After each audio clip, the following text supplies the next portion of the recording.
Clemencia Labin is showing here a production called Velada, which took place in Maracaibo in Venezuela. And it's, for my impression, it's a very down-to-earth project.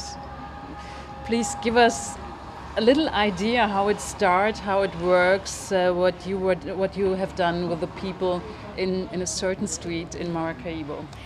Well, it all started for me also as a sort of not something that I planned.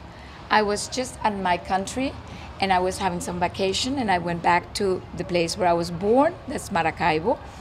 And suddenly my aunt said the best water ice in the city is in the old part of town. You want to come? And I said, of course. And I went there.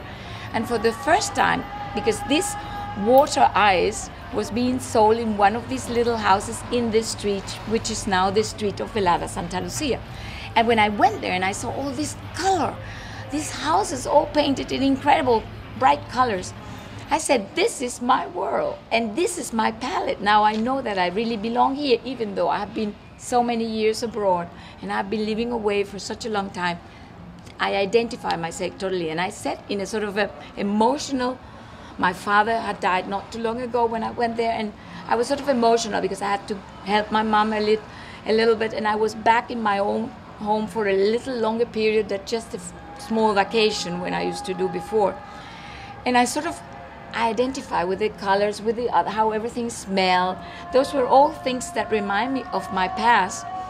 And I felt very much at home, and I said, I have to do something here. And everybody thought I was crazy. That was the beginning of this. So it was a kind of, you choose a street, you decide to make out of the street an art street. And I mean, these people are just normal people who probably had no relation to art before. So what happened to these people after the project? How long did it go? It goes already 11 years.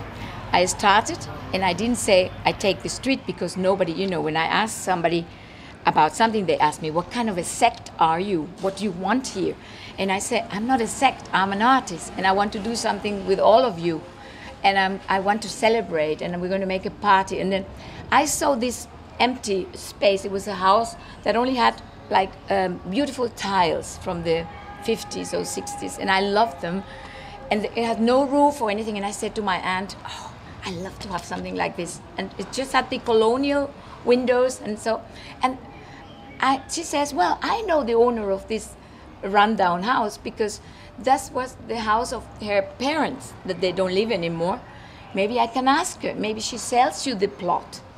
And she asked, and I got it for nothing, for very little, because nobody. This area was very criminal, and it's still difficult now, but it has changed since we are there the 11 years. And at that time, when I bought it, they thought, you're crazy. What are you going to do there? You cannot live there. They'll kill you.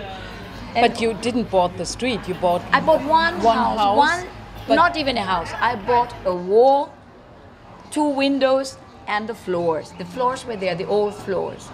And then I had an uncle that had done this Lago de Maracaibo. He was an engineer. He was already old too. He was the youngest brother of my father.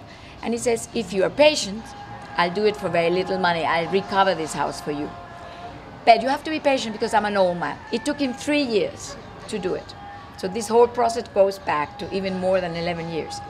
And when he finished it, I was so happy. And I saw the space was so beautiful because I told him, just do simple.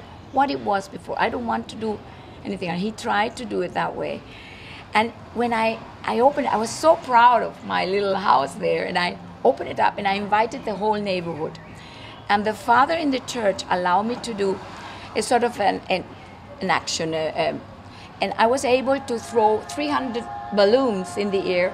And I put like small little Madonnas on a that I had painted on and photocopy. The originals I kept, but they were not real Madonnas. They were like Madonnas that I invented. There was one that I would call La Madonna que se salió del cuerpo, that went out of the room, or the Madonna with the great heart, and I had a huge heart. And the ladies, the old ladies there, and the people that live, they said, we never seen these Madonnas.